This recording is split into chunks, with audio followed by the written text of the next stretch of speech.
나이값에 대한 예의. 나이가 들고 삶의 경험이 늘수록 자기 자신을 상대평가가 아니라 절대평가를 할 수 있어야 한다. 다른 사람이 나를 어떻게 보는지가 아니라 내가 나 자신의 가치와 존재감을 결정할 수 있어야 한다. 그것이 지금껏 살아온 나의 삶과 나 자신에 대한 예의이다. 새로운 것에 도전하는 것은 꼭 피가 뜨겁고 모험을 두려워하지 않는 나이에만 가능한 것은 아니다.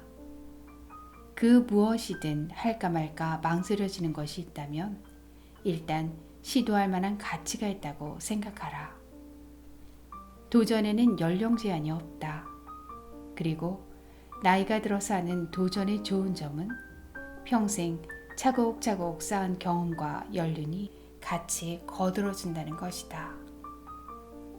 안녕하세요. 책 읽어주는 클라우디아입니다. 지금 이 순간이 여러분에겐 인생의 전반전이신가요? 아니면 후반전이신가요? 인생 후반전을 최선의 컨디션으로 만들기 위해서는 전반전부터 살짝살짝 시동을 걸고 준비해야 할 텐데요. 인생의 전반전에서 생계를 위한 일이나 어쩔 수 없이 해온 일들이 꼭 적성에 맞고 좋아하는 일일 수는 없었을 거예요. 바라던 일이 아니었지만 어쩌다 기회가 주어지는 바람에 그냥 열심히 했을 수도 있고, 또 누군가는 정말 괴롭고 하기 싫지만 가족을 위해 억지로 버텼을 수도 있었을 겁니다. 모두 열심히 살아온 찐 인생이지만 혹 그렇게 젊은 시절을 다 보내고 어느새 전반전이 끝났다면 아마 아쉬우면서도 억울하다는 생각이 들 수도 있을 것 같아요. 그래도 우리에겐 오늘이라는 주어진 남은 인생의 시작이 있고, 이 시간은 바로 남이 아닌 내가 선택해서 쓸 수 있는 내 시간임은 분명하니까 먹고 사느라 여전히 힘이 들지라도 잠시 잊고 살던 내 자아를 찾아서 오늘도 틈틈이 행복한 후반전을 준비하는 가족 여러분들이 되었으면 좋겠습니다. 오늘은 특별한 서재에서 펴낸 어른답게 삽시다 라는 책을 준비했어요. 저자는 이시영 박사인데요. 대한민국을 대표하는 정신과 의사이자 뇌과학자이죠. 작가는 고령의 나이임에도 인생은 지금부터라고 외칩니다. 낭독 시작하겠습니다. 편안한 마음으로 끝까지 함께 해주세요. 구독과 좋아요 그리고 알람과 공유 부탁드립니다. 그렇게 어른이 되어간다. 마음의 틈, 회복 탄력성. 살면서 겪은 온갖 크고 작은 세상의 풍파와 실패, 좌절의 경험들이 삶의 굳은 살처럼 박힌다. 옹이진 나무가 쉬이 부러지지 않는 것처럼 어느 정도 연륜이 쌓이면 웬만한 일에는 눈도 깜짝하지 않는 경지에 오르기도 한다.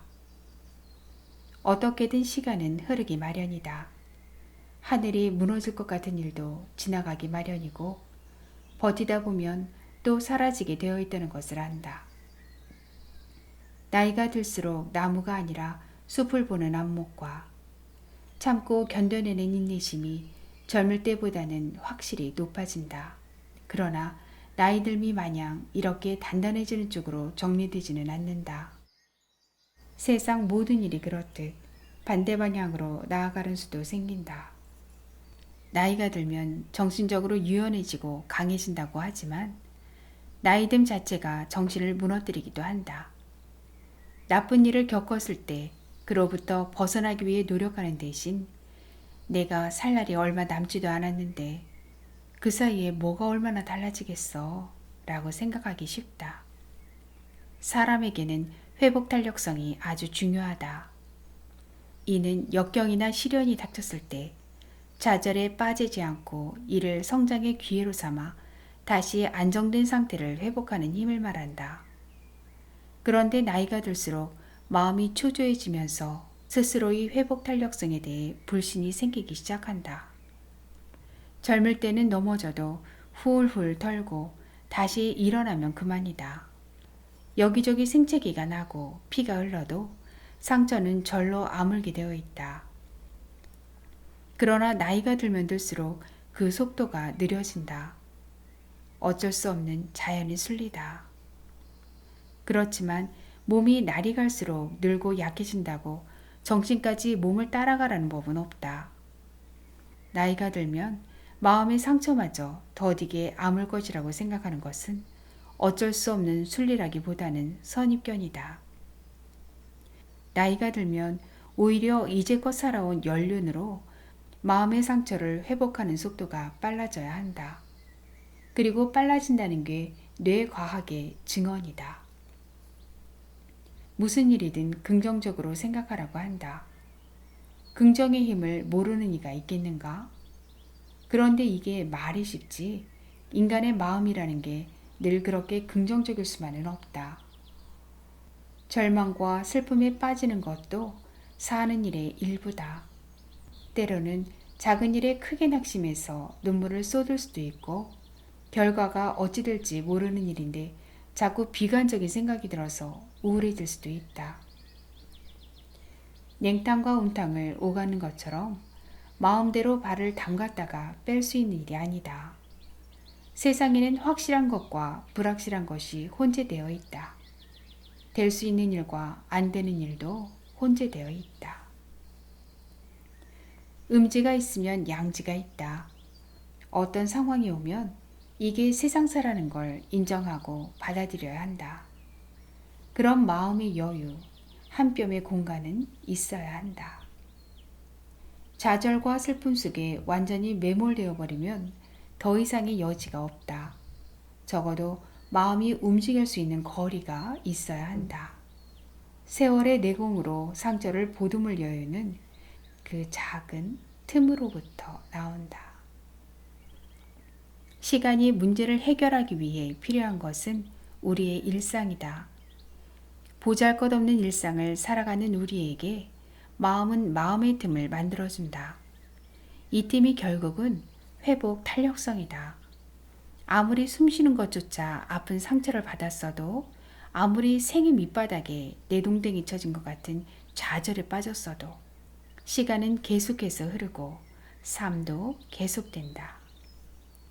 영원히 마르지 않는 눈물은 없으며 결국은 다시 평범한 삶으로 돌아오게 되어 있는 것이다. 회복 탄력성을 키우는 데에는 몸보다 마음의 건강이 더 직접적인 영향을 미친다. 몸은 세월과 함께 쇠약해지더라도 마음만은 세월을 비껴갈 수 있다. 좋은 게 좋은 거지. 그런 말도 있듯이 사람은 자꾸 좋은 방향으로 생각을 바꾸려는 본능이 있다. 그런데 그것을 쉽게 하는 이가 있는가 하면 조금 시간이 걸리는 이가 있다. 그래도 어쨌든 우리의 뇌는 최선을 다해 낙관적인 쪽으로 생각하려는 본능을 충실히 이행하려고 노력을 하고 있는 중이다. 그러니 스스로를 믿으면 된다. 아직 건강한 내가 결국에는 절망을 극복할 수 있으리라고 믿으면 되는 것이다. 20대에는 미처 이루지 못한 것들이 있어도 30대에 더 열심히 노력하면 된다고 스스로를 위로할 수 있었다. 그런데 40대가 지나고 50대가 되면 비틀거리기만 해도 낭패감이 몰려오면서 내게 더 이상 만회할 기회 따위는 없을 것이라고 믿게 된다. 그래서 작은 실패에도 자꾸 조급해지고 이게 마지막이라는 생각을 하게 되는 것이다. 나이가 들었다고 다시 일어설 수 없는 것은 아니다. 다시 일어설 수 없을 것이라고 생각하는 순간 다시는 일어설 수 없게 되는 것이다. 혼자만의 여행. 꿈이라는 게 머릿속에만 있으면 아무 일도 일어나지 않는다. 현실에서 일어나지 않고서는 결코 내 이야기가 될 수 없다. 그러다 막상 저지르고 나면 나의 여행처럼 기대와는 전혀 딴판의 경험을 하게 될지도 모를 일이다. 하긴 그것도 여행이 묘미일 것이다. 꿈은 누구나 꿀 수 있고 꿈을 쫓아 살기에 현실이 팍팍한 것도 누구에게나 마찬가지다. 그러나 한창 나이를 지나 한 살 두 살 더 먹다 보면 언젠가부터 이제 와서 무슨, 나이 들어서 무슨, 이라는 말로 체념을 하기 시작한다. 그러나 저지름에 너무 늦은 나이는 없다.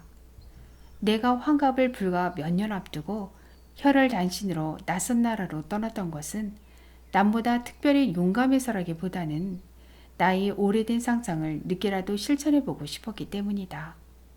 너무 늦었다고 생각하며 주저하는 순간 그건 진짜로 너무 늦은 것이 된다. 나는 될 것이라는 믿음. 지하도에서 우연히 예전 환자를 마주친 적이 있었다. 참으로 착한 성품을 가진 이였지만 하는 일마다 운나쁘게도 모두 실패를 하고 거의 노숙자처럼 살고 있었다. 이럴 수가. 난 적이 놀랐다. 저 착하디 착한 사람이. 순간 정신과 의사로서 자괴감이 들었다. 거의 평생을 수많은 환자들의 절절한 이야기를 들어주고 상처를 어루만지는 일을 해왔지만 과연 내가 그들의 아픔을 얼마만큼이나 가슴으로 이해하고 있었던 걸까? 아무리 애쓰고 노력을 해도 안 되는 일에 부딪혔을 때 삶이 바닥을 헤매는 그 심정을 나는 과연 얼마만큼이나 진심으로 함께 느꼈던 걸까? 내가 좋아한 고 최인호 작가가 생전에 내게 박사님의 세대가 부럽다는 말을 자주 하곤 했었다. 이유인즉 자신은 배가 고파본 적이 없기 때문이라는 것. 명색이 작가라는 사람이 배가 고파보지 않고서 어떻게 삶의 바닥을, 진정한 속내를 담은 글을 쓸 수가 있겠느냐는 자괴감이 든다고 했다.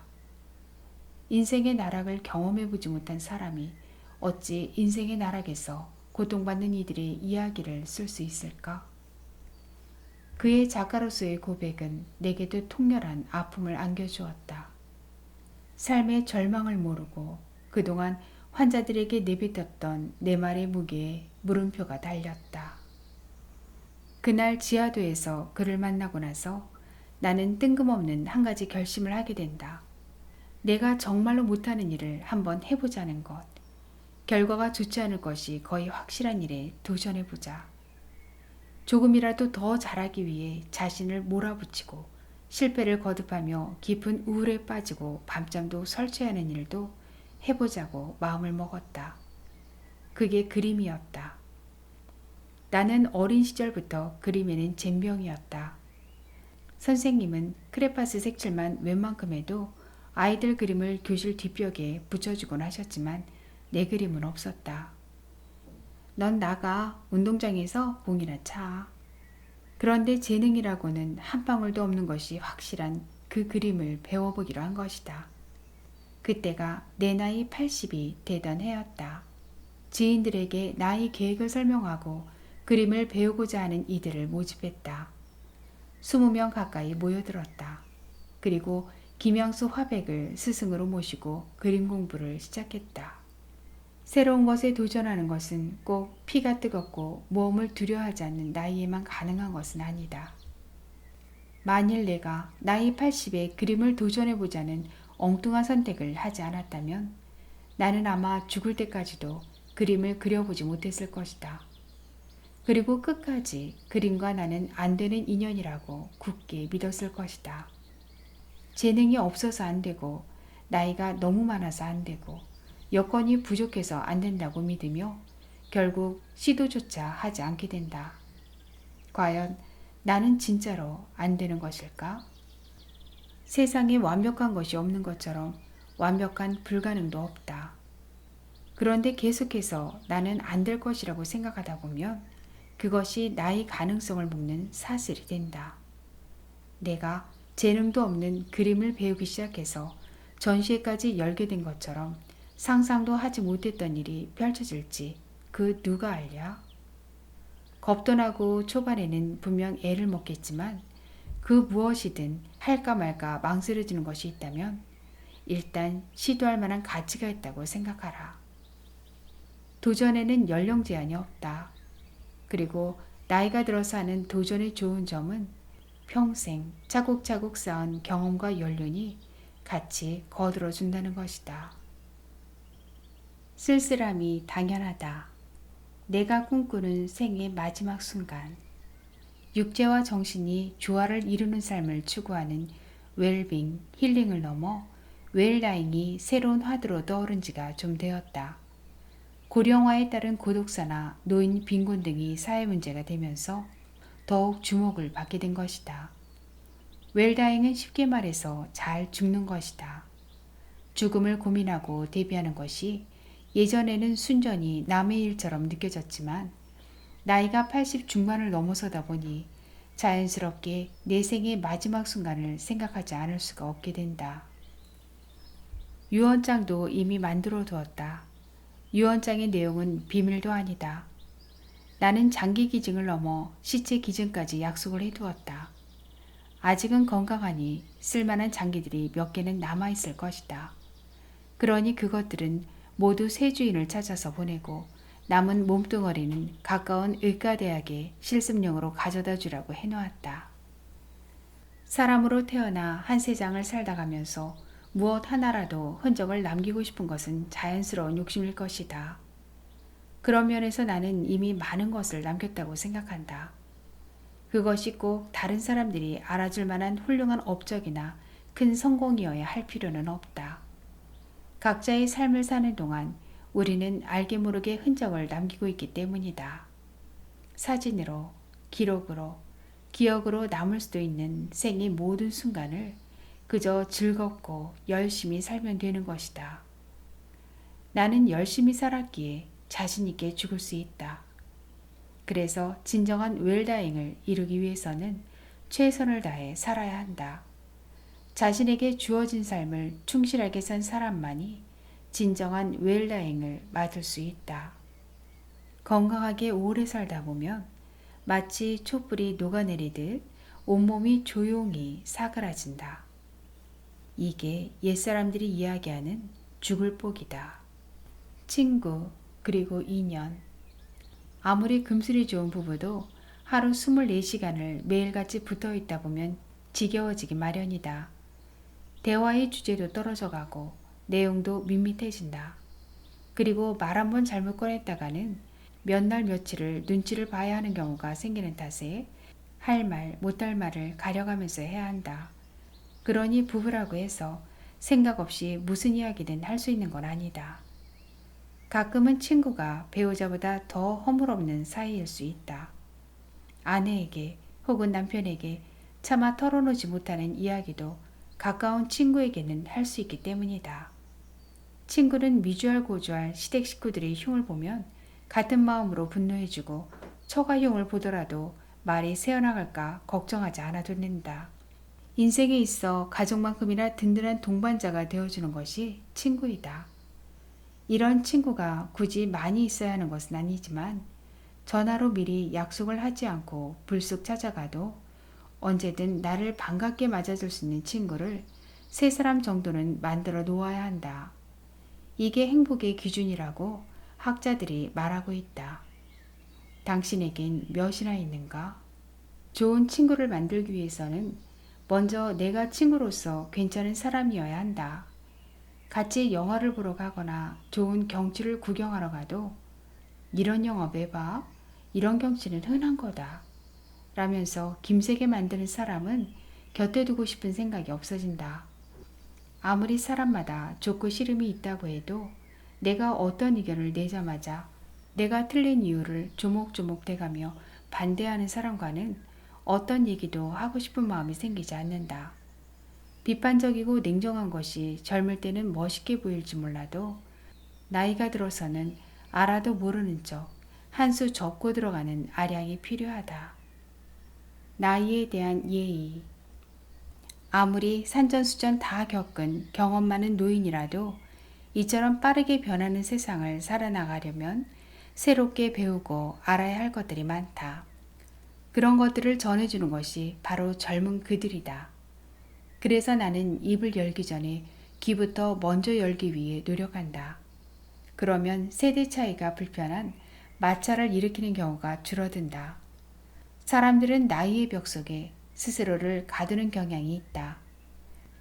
세대 간의 단절을 어쩔 수 없는 기정사실로 받아들이고 더 이상 노력하지 않는 것이다. 나에게 맞추라고 하면 당장 내 말을 들어주겠지만 그 순간부터 더 이상의 진정한 소통은 없다. 그러니 나이가 들면서 몸의 유연성이 떨어지는 것은 어쩔 수 없으나 마음의 유연성만은 지켜야 한다. 우리에게는 그만한 능력이 있다. 오래 살아온 만큼 적응력도 있고 지혜도 있다. 인간관계에 대한 대처 방법도 안다. 포용력도 있다. 이런 것들은 나이가 들수록 오히려 수치가 올라가는 능력들이다. 딱하게도 이게 안 되는 진짜 노인이 적지 않다. 나이가 들어서 참을성이 떨어진다는 건 변명이다. 참고 싶지 않은 것이지 참을성이 떨어지는 게 아니다. 어차피 더불어 살아가야 하는 세상이다. 그러나 이런 마음의 유연성이 나이가 든다고 해서 저절로 생겨나는 건 아니다. 노력을 해야 한다. 다름을 인정하고 상대방의 입장에 서서 그들의 이야기를 가감없이 들어주고 이해하려고 노력해야 한다. 나이가 든다는 것은 나이가 이만큼 들었으니 이제는 내가 하고 싶은 대로 마음대로 해도 된다는 것이 아니다. 때로는 내가 느끼는 감정을 그대로 드러내는 것도 중요하지만 나이가 들수록 더욱 중요한 것은 남의 기분을 배려하며 나를 표현하는 세련된 화법이다. 그래서 오르락 내리락 하는 감정을 느긋하게 조절하며 연륜에 걸맞게 행동을 하는 것이야말로 나이값이다. 진정한 어른이라는 것은 나이와 사회적 지위, 교육 수준만으로 되는 것이 아니라 도덕성과 인격, 품위와 연륜 등 내면의 성숙을 포함한다. 키플링이 얘기한 진정한 어른이 되는 조건처럼 너무 선한 체 하지 않으며 너무 지혜로운 말들을 늘어놓지 않고 군중과 이야기하면서도 자신의 덕을 지킬 수 있고 왕과 함께 걸으면서도 상식을 잃지 않으며 모두가 도움을 청하되 그들로 하여금 너무 의존하지 않게 만들 때 우리는 진정한 어른이 된다. 나이에 대한 존경심이 변하고 노인을 존경하지 않게 된 이 시대를 탓하기 전에 혹시 존경할 만한 어른이 없는 시대가 된 것은 아닌지 나부터 살펴야 한다. 오늘의 낭독은 여기까지입니다. 오늘도 행복하고 평안한 하루 되세요. 구독과 좋아요 그리고 알람과 공유는 큰 힘이 됩니다.